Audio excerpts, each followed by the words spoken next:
That was annoying. All Yeah. right. You can't see me. I'm John Cena. Nope. Pause music. What? Excuse me. Ah, how was your how was your Halloween, man? Very basic because I didn't do anything. At work it was cool. I found out that they get really into the Halloween spirit, and then I felt bad for not dressing up. Oh, I was like, oh fuck. saw you hanging around with the skeleton. That was fun. Yeah. I like fun workplaces like that. Yeah, like everyone really got into it, and then I was like, all right, maybe I should You were have. the square. No, there was a couple of other people. Oh, okay. But it was kind of funny to. I was like, and so it's funny because my girlfriend's also she's in a new work environment too. Hmm. Turns out that like her team, they're also very much into it. So like when we got home, we were telling each other, "Yeah, I think next year I'm going to participate." So yeah, how about you? Your son had a uh, cool costume. Yeah, man. Lucas, I'm sharing on screen some of the pictures. He went as Aperture Science Test Subject number 7. Aperture Science exists in the game Portal, and he wasn't going to be Shell, the female lead of the game, but there were other test subjects at one point, so he is test subject number 7. That's his favorite number. It's my favorite I number. Good. there you go. I 3D printed the portal gun. Paint, sand, paint, sand, paint, sand forever.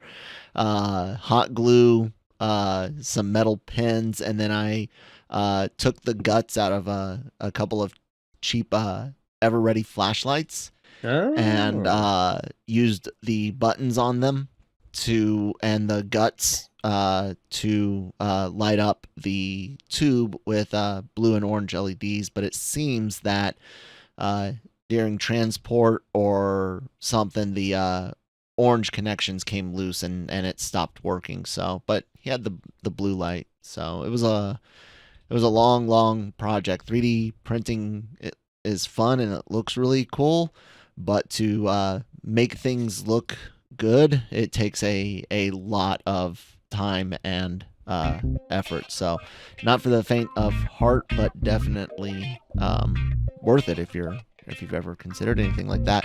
And that is probably the longest cold open ever. Welcome, ladies and gentlemen, to the Daily Cup of Genre here on the Genreverse Podcast Network and YouTube channel, part of the big LRM Online family. Visit lrmonline.com every day for all entertainment news, needs, and opinions. I'm Kyle. That's Manny. We've got social media information on the screen or in the description box below. We will talk to you a little bit more about that later. But hey, do take a moment to subscribe to the YouTube channel if you're watching us on there. If you enjoy any of these conversations, even if you just watch it out of pure hatred, subscribe so you can get a daily dose of hate. Well, most days of the week you can get some hate in your life. If that's what gets if that's what gets you going. All right. We really do appreciate everyone that is subscribed, everyone following us on the podcast app, and everyone that visits LRM online.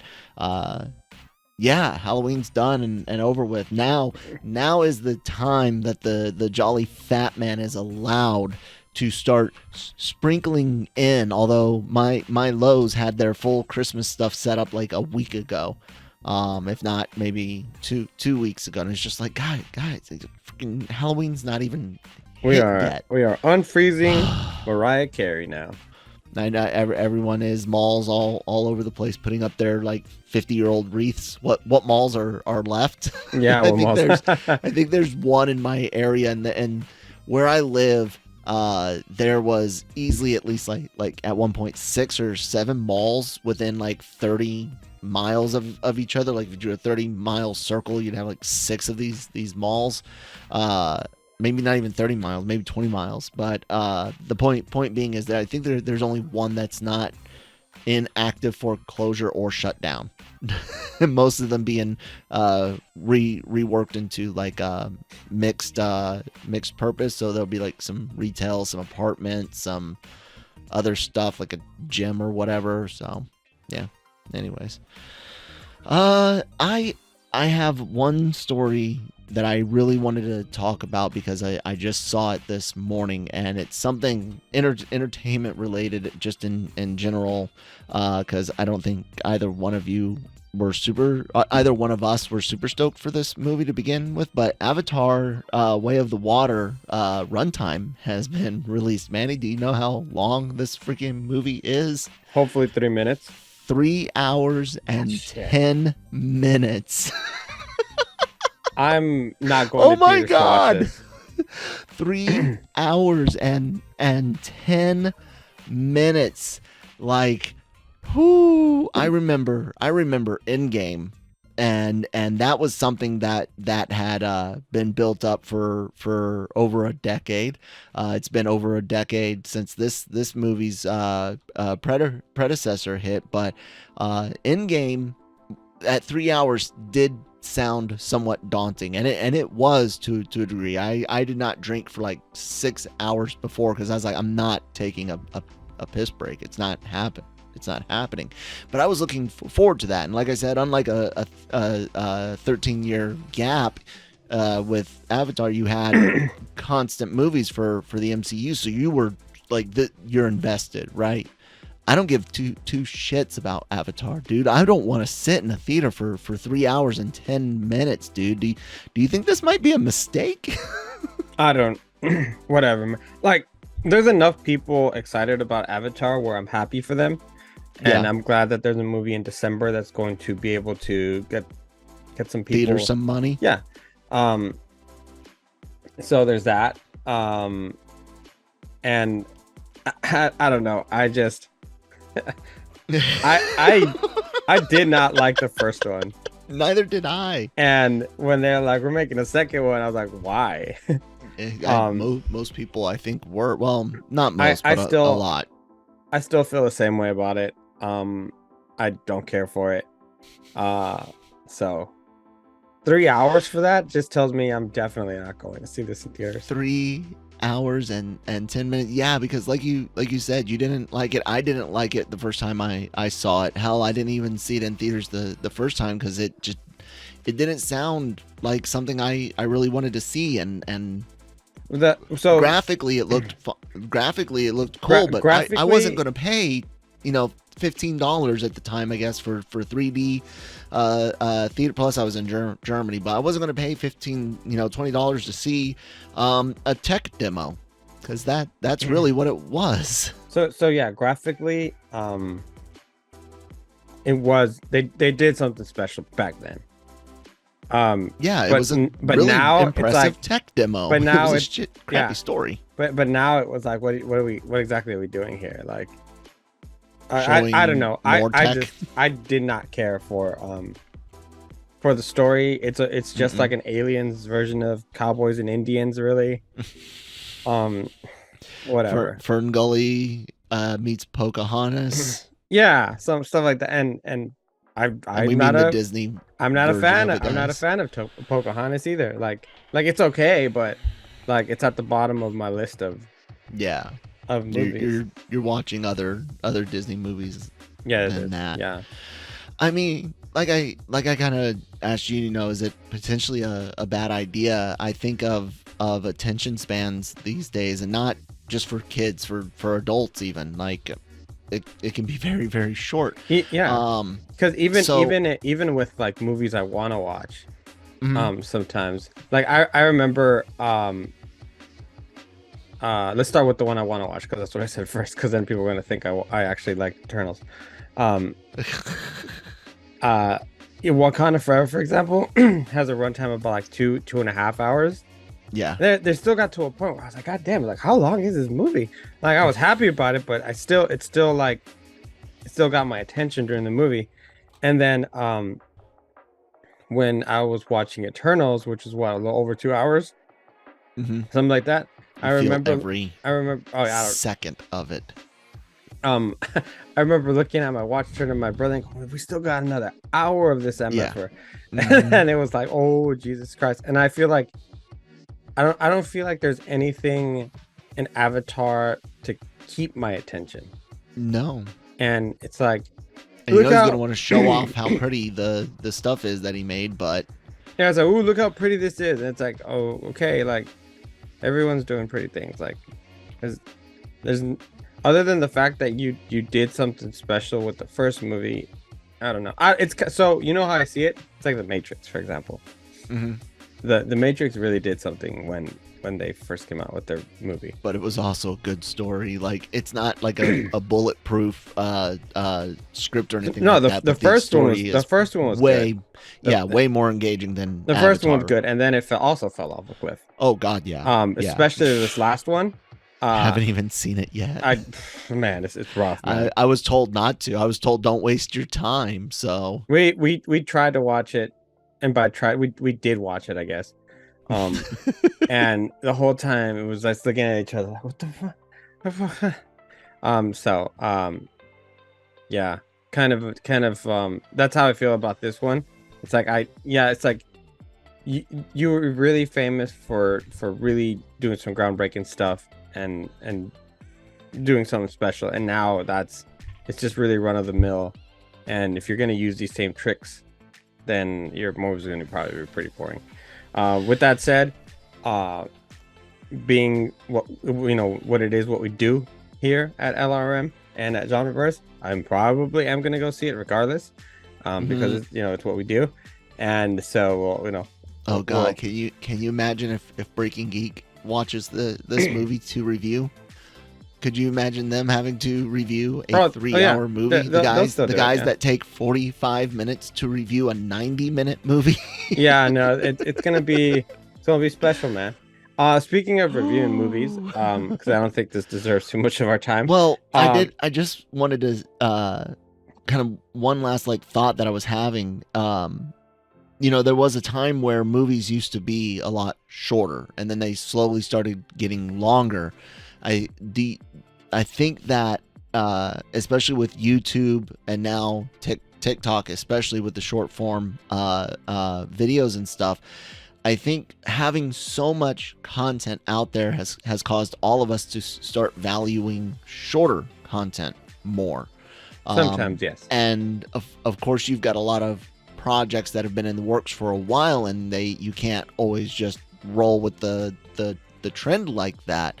And I'm wondering if that is going to play into things, and if we're going to start seeing runtimes come down again over the next decade. Anyways, what else did you want to talk about? I want to talk about One Piece, because One Piece Red. Because I don't know if you got my text message. Yeah, I saw. You're a goddamn liar. That movie's That movie's not easy to follow if you do not know the characters. I am lucky enough that I watched the movie with one of my buddies who is a One Piece encyclopedia. Mm-hmm. I mean, he described just to kind of prove his point, he described every character and background as the end credits were rolling. Without him, I had no clue why this was an important movie, and just don't spoil anything because I'm gonna spoil everything because I don't care. I hate everyone. No, I'm just kidding. With that said, I did have some issues with a couple of reveals. I had some issues with I thought it was the pacing was kind of weird, just a little bit, but it's an anime film thing for this type of film.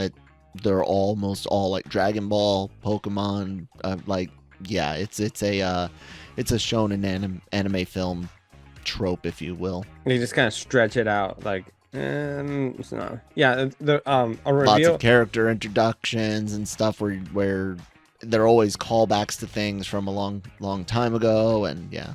And then I told you I was gonna have an issue with the singing, and yeah. So which interesting thing about that is really annoying at first, because I do not, and this is just a personal choice if you whatever, if you like it or not. I don't like anime music in general. But the context of everything made it okay. And at one point, it just takes a really dark turn, and I went, oh, this is happening, huh? And he goes, oh yeah, anime. He goes, One Piece generally does stuff like this, where it's like all of a sudden, like, yeah, I think really, really wild. And my new favorite character is the bony pervert guy. Oh, he made me laugh so hard, man. that he's a funny guy. The voice actor is a funny guy at the Q&A as well. So I did so overall because of the way some things are treated, and maybe we'll talk about it afterwards off camera or next week when it's already been on theaters.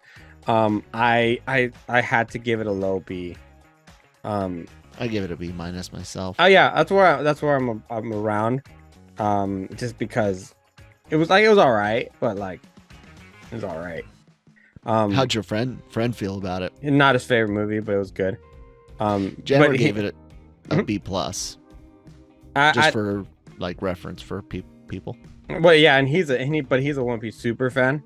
Yes. So hey, if he liked it, didn't like that much, that's great. And my buddy was like, this is not my favorite movie, but he explained to me.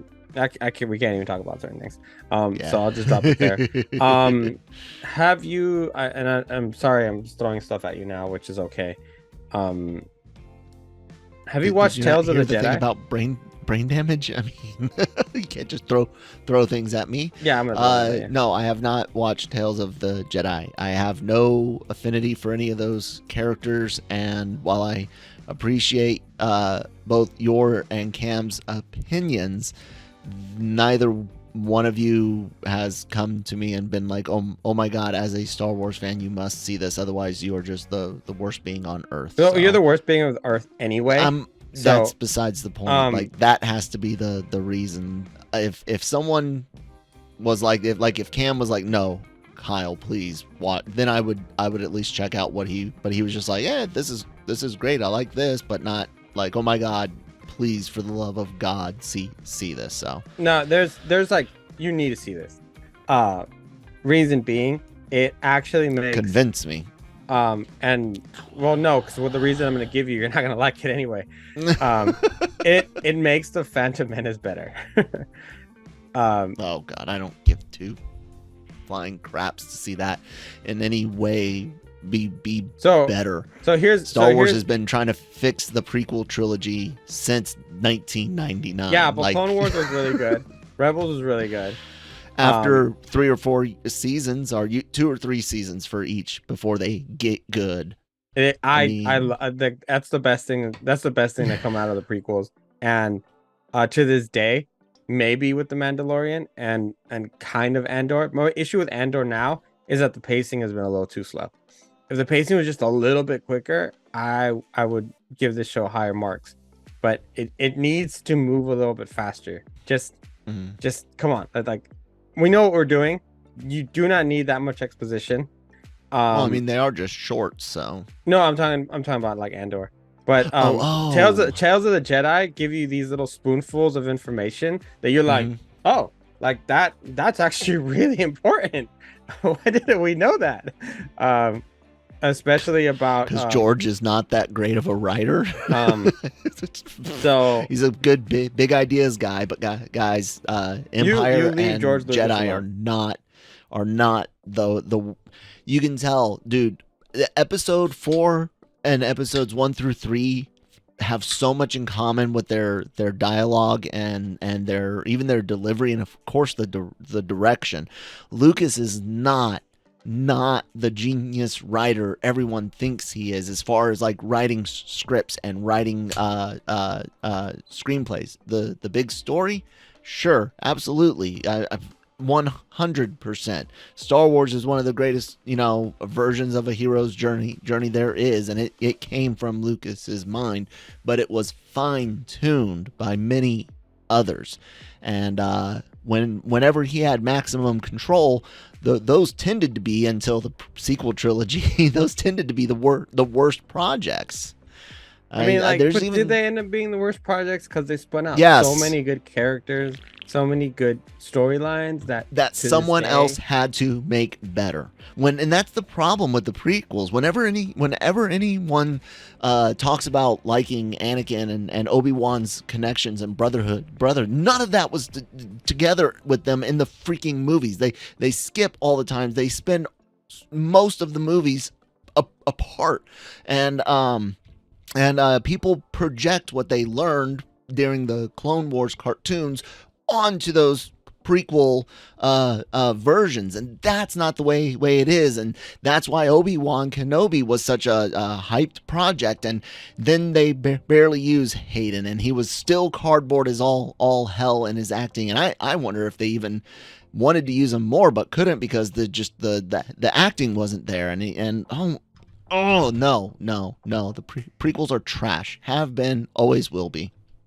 we got Jar Jar Binks out of it, man. Oh my god, the memes are the best thing to come from the prequels. Is the whole conspiracy of him being a Sith Lord not the funnest thing ever? Because if you think about it, he's involved in a lot. I hear gonorrhea is a real fun trip. I don't like the prequels, man. You know, no, but so I tweeted it this morning or last night. Sorry, not this morning. But yeah, I'll give you back Obi-Wan Kenobi. I'll give you back Boba Fett. I'll give you back even Bad Batch. I did not really enjoy Bad Batch. Yeah. And you can have Taika Waititi back also if you give me more of this quality storytelling like you did in Tales of the Jedi. In a very, very shorter time, you gave me more. They gave me more content than I feel even a lot of the stuff they've put out. It was, I was like, what? I was like, okay, I was like, all right, like that's interesting. Like I like that a lot. So they're really short. The first episode, not so much, but and I was almost like, yeah, it's kind of dumb. It's like Baby Ahsoka, and I was like, all right, like I don't really care about Baby Ahsoka. But then afterwards, it like the level of it goes like way up, and then we do get into some more like Ahsoka training and stuff later, but that like it's done really, really well. So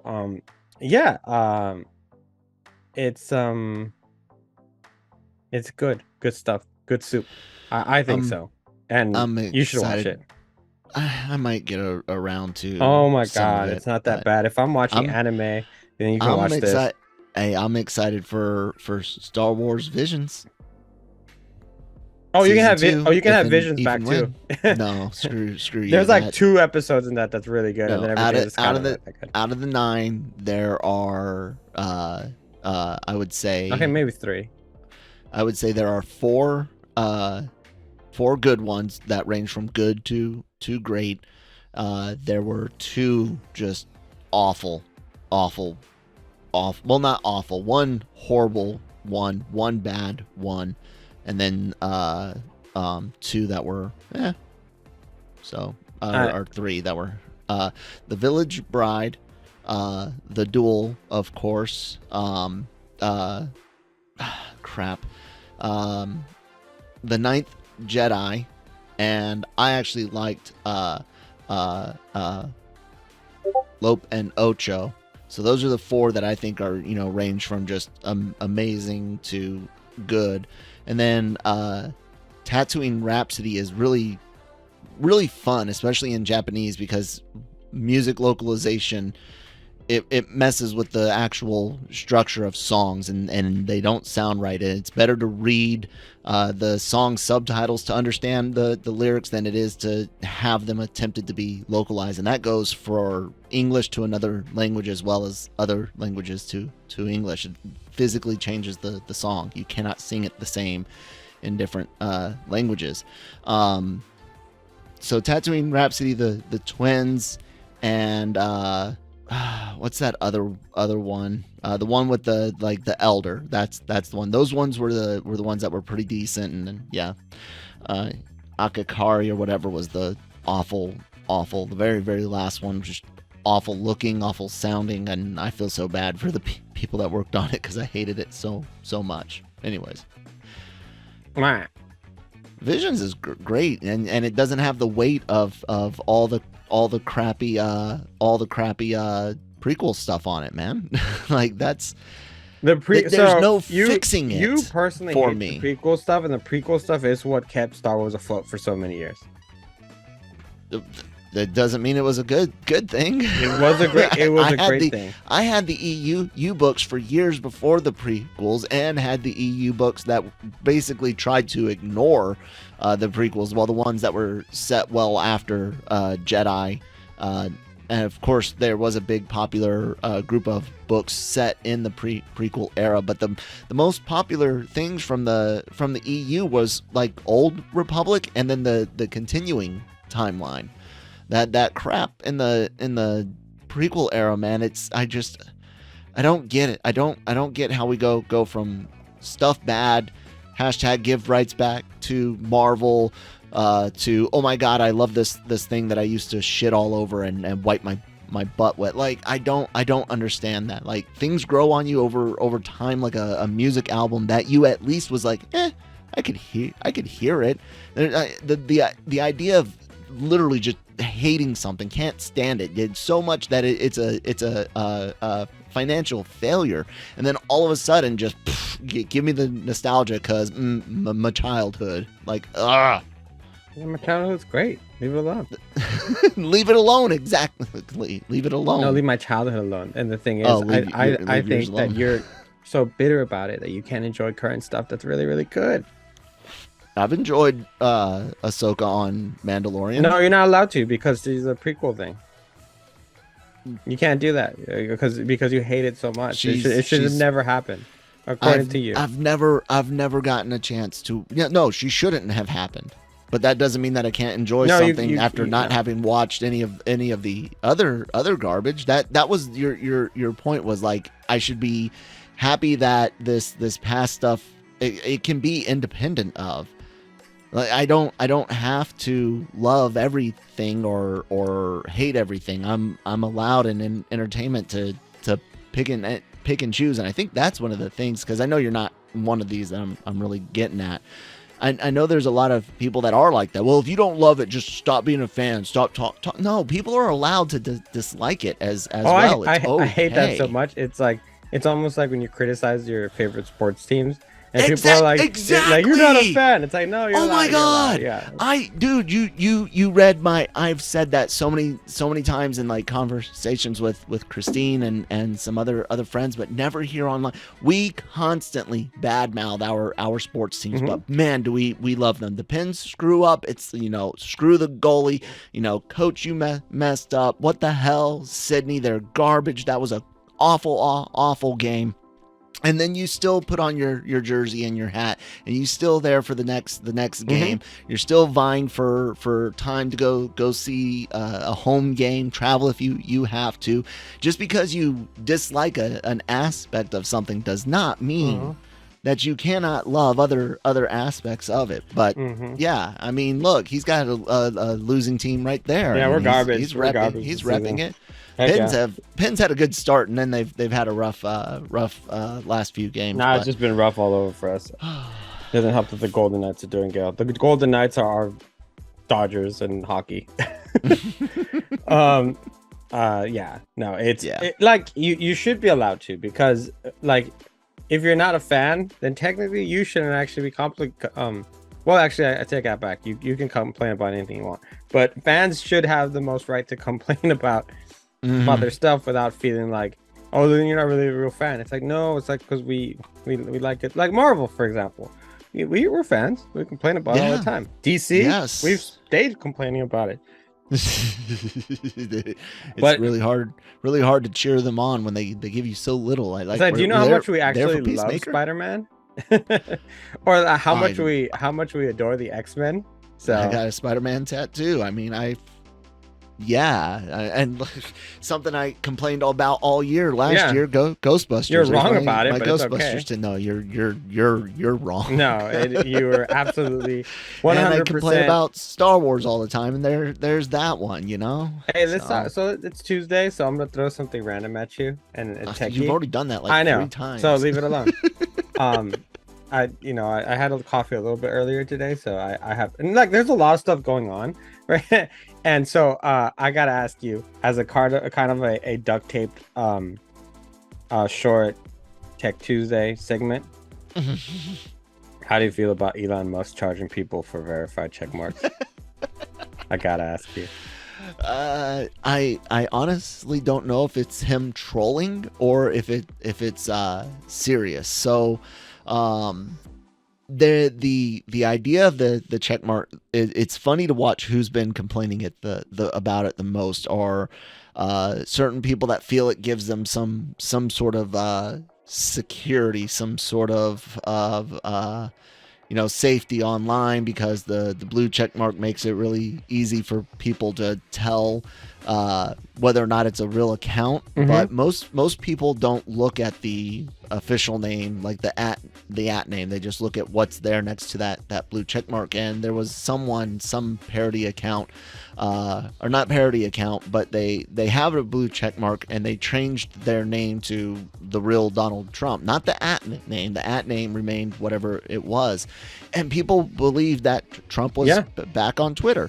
So the blue check mark does not offer the amount of protection that some people think it does. I get the idea, but it's more of a status symbol than anything.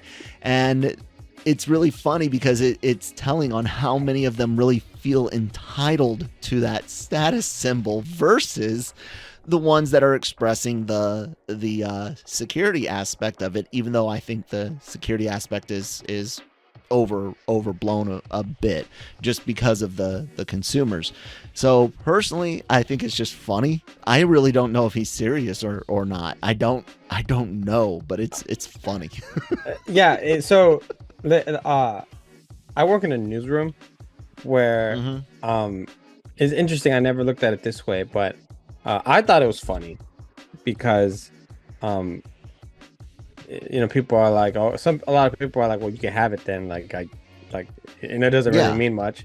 But in a newsroom, the concern that came up was, we are journalists, and the check mark at least offers at least a veil of protection as far as this is like coming from.